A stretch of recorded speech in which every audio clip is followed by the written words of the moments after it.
And today I am going to read a poem for class 12 from the book Flamingo. And the name of the poem is Keeping Quiet, and the poem is written by Pubic Neruda. Now, this is a poem, as the name is suggesting, keeping quiet. What does it mean? It means that थोड़ी देर चुप रहें, शांत रहें. So if you like my video, kindly subscribe for my channel Sushmita Sahu and don't forget to press the bell icon. So let's start the poem Keeping Quiet.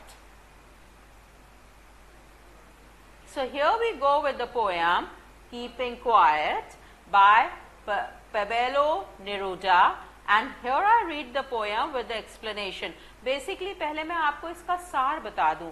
इसमें poet ने ये बोला है कि keep quiet for some time, थोड़ी देर शांत रहे और अपना खुद का निरीक्षण करें. जिसे बोलते हैं ना, आप अपनी आत्मा के अंदर झांक के देखिए कि what you are, और अगर हम एक सेकंड भी चुप रहेंगे तो उससे कितना फायदा होगा, ये उन्होंने इस पोएम में बताया है कि we should not have fights, we should not give any damage to the animals. हमें किसी को कोई नुकसान नहीं पहुंचाना है, और हमारे एक सेकंड चुप रहने से कितने ही ना एक्सीडेंट कम हो जाएंगे, कितनी, और हम इस नेचर को कितना एंजॉय कर सकेंगे. Now let's start with the paragraph. Now we will count to 12 and we will all keep still for once on the face of earth. Let's not speak in any language. Let's stop for 1 second and not move our arms so much. जैसा कि मैंने बताया कि poet बोलते हैं कि let's count, हम 12 तक गिनते हैं और हम लोग बिल्कुल चुप हो जाते हैं, और हम किसी लैंग्वेज में, जो कई सारी लैंग्वेज है इस धरती पर, किसी भी लैंग्वेज में हम बात नहीं करें. साथ ही अपने हाथ पैर सब हिलाना बंद करते हुए बिल्कुल स्थिर खड़े हो जाएं और देखें क्या होता है. And here we have the second paragraph. It would be an exotic moment without rush, without engines. We would all be together in a suddenness, in sudden strangeness.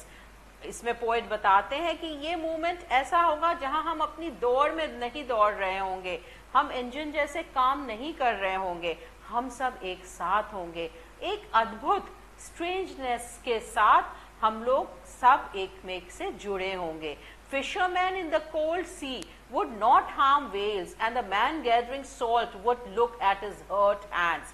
वो बोलते हैं कि जो फिशरमैन है, जो कि इतनी ठंड में भी वेल्स या फिशेस पकड़ते हैं, वो किसी को भी हार्म नहीं पहुंचाएंगे.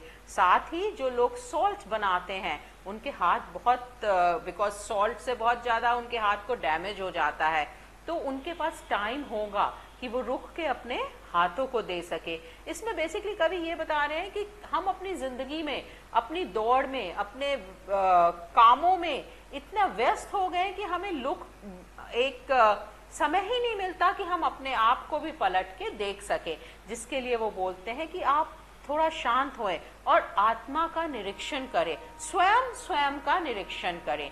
Those who prepare green ways, wars with gas, wars with fire, victory with no survivors, would put on clean clothes and walk about with their brothers in the shade, doing nothing. इसमें कवि बताते हैं कि जहाँ wars होते हैं और हम जीत भी जाते हैं, पर किसके लिए जीतते हैं? वहाँ तो सर्वाइवर्स बचते ही नहीं, वहाँ लोग ही नहीं बचे हैं. वो लोग, ऐसे लोग भी साफ कपड़े पहन के अपने भाई बहनों के साथ एक अच्छी सी छांव में, छांव से उनका मतलब है शांति में, सब एक साथ खड़े होंगे. What I want should not be confused with total inactivity. Life is what it is about. I want no truck with death. Now here he is telling us कि हम ये नहीं चाह रहे हैं कि आप लोग कोई काम ना करें, सब इनएक्टिव हो जाए. ही इज सेइंग कि आपको जो ये शांति है उसमें आपको अपनी आत्मा का निरीक्षण करना है, क्योंकि वो एक ऐसी जिंदगी नहीं चाहते जहां पे कि बस डेथ है और डेथ ही है. If we were not so single-minded about keeping our lives moving, and for once could perhaps a huge silence might interrupt with sadness of never understanding ourselves and of threatening ourselves with death. हम अपनी दौड़ में दौड़े जा रहे हैं और मौत से अपनी दौड़ में दौड़े जा रहे हैं और मौत से डर रहे हैं। वो एक ऐसा वर्ल्ड चाहते हैं जहां पे हमें न तरह की जीवन जीने के लिए कोई दौड़ हो। Now we come to our next paragraph, and that is, perhaps the earth can teach us, as when everything seems dead and later proves to be alive. Now I will count up to 12 and you keep quiet and I will go.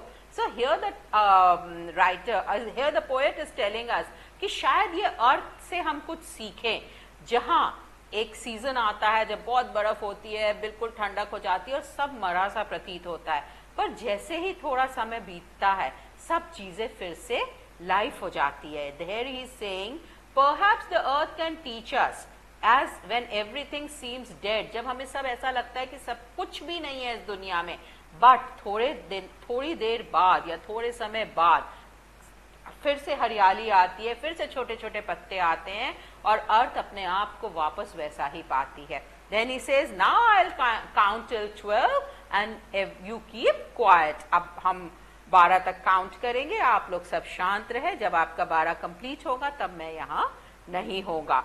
So this is what the poet is trying to tell us, that हम अपनी दौड़ में इतना ना दौड़े कि हम अपने ही आप को भूल जाएं, हम अपने आत्मा का निरीक्षण करें, हम अपने आप को देखें हम क्या हैं और हम क्या कर रहे हैं। चलिए इसी के साथ हम अब इसके क्वेश्चन आंसर्स करते हैं जो कि टेक्स्ट बुक में दिए हैं। Question answers are very easy, I will read them out and then we can go through the slides. What will continue up to 12 and keeping still help us achieve? Then second question is, do you think the poet advocates total inactivity and death? No, he doesn't say this.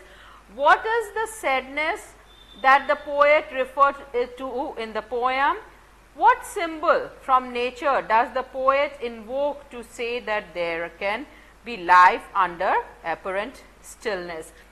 ये 4 questions आपकी book में दिए हैं। चलिए हम इसके answers देखेंगे और जो इम्पोर्टेंट क्वेश्चंस है वो मेरे नेक्स्ट जो आपके एग्जाम के समय वीडियो आएगा उसमें जरूर देखिएगा। With this, thank you.